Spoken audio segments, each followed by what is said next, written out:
Okay mga kadadudes, so ito yung Naiyon. So reminders lang mga kadadudes, yan. Sana hindi mangyari sa atin or sa inyo yung ganito, senaryo na to. Ito nung pag-drain namin during PMS, pag-drain namin ng langis, ito na ang tumambad sa amin.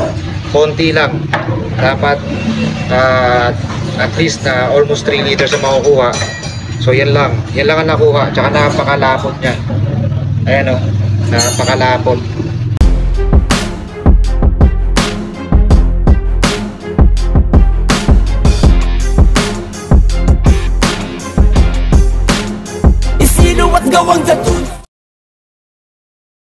So ang nangyari dito, ang sabi ni owner ay nagpa-change oil daw siya nung last na PMS niya sa isang gasoline station. So hindi ko na po i-mention kung anong gasoline station yon. Then we found out na ang lakas ng leak yung pala dahil dito sa oil filter. So yung oil filter po na ito maluwag. Okay, again, maluwag po yung oil filter. So habang running siya, tagas ng tagas, kaya nabawasan yung langis niya at lumapot po ng ganito.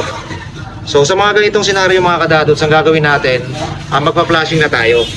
So sayang naman kasi yung langis na ilalagay natin dyan, fully synthetic actually ang gustong ipalagay ni owner.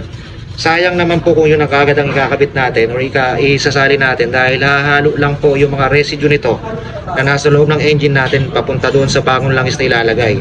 So ang gagawin po natin is magpa-flashing tayo, gagamit po tayo ng MO40.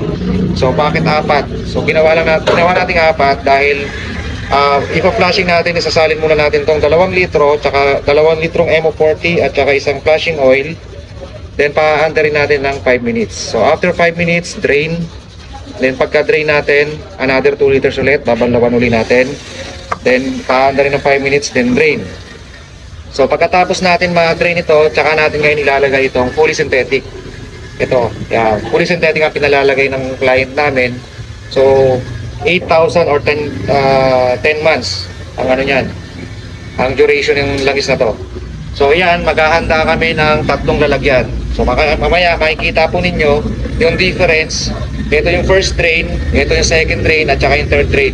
So i-compare natin mamaya kung ano yung mga difference yan, kung bakit kailangan natin i-flashing muna bago natin isalin yung fully synthetic. Okay? So mamaya i-update ko kayo mga kadadods. Okay mga kadadods, ito yung first drain. So ngayon magsasali na tayo, pa-flashing na natin.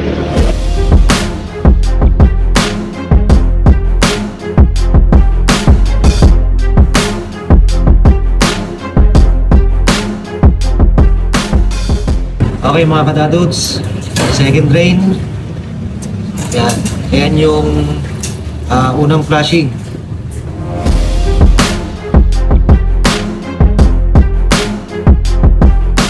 Okay mga kadadods, ito naman ngayon yung pangatlong drain natin. So yung pangalawang flashing, medyo nakikita nyo, medyo malinaw na. Sasahuri na rin yung lobby. Okay mga kadadods, so yan, tapos na natin yung flashing. So ngayon, ilalagay na natin ngayon yung fully synthetic langis. Okay mga kadadods, so ito yung una, pangalawa at pangatlong drain natin. So ito yung dati niyang langis. Kita nyo naman, napakalapot. Ayan o, medyo nagbubuo na simula nung lumamig. Kanina malabnaw-labnaw dahil mainit pa nung na-drain. Pero ngayong malamig na, ayan, nagbubuo na siya. Ito yung second drain natin, dito tayo nag-start mag-flashing. And ito yung pang third. So tignan natin ang difference sila. So itong pangatlong drain natin, so yan ang kulay niya. Yung second drain, yan, medyo maitim ng bahagya. At saka yung first drain, yung hindi pa natin napa-flashing, yan, buo-buo pa. Yan. So imagine mga kadadods, kung hindi tayo nag-flashing, ito yung na-drain natin ng una, yung mga residue nito na nandoon sa loob ng ating makina, sasama yan sa ating fully synthetic. So imagine, kung ang kulay ng second drain natin ganito na ang kulay, 5 minutes pa lang ito pinaandar. What if diniretso ng kliyente natin na paandarin niya hanggang sa makonsume niya yung fully synthetic niya, let's say 8,000 or 10 months. Mas worst scenario mangyayari dyan. So possible na maging ganito ulit siya. So importante at ganyan, napaka-importante ng ating pagpa-flashing. Kapag ganito na malapot, automatic na po yan, kailangan nating flashing yan. Take note mga kadadudes, be aware kapag tayo ay nagpapa-change oil, always check syempre kung merong mga patak ng langis sa ating garahe.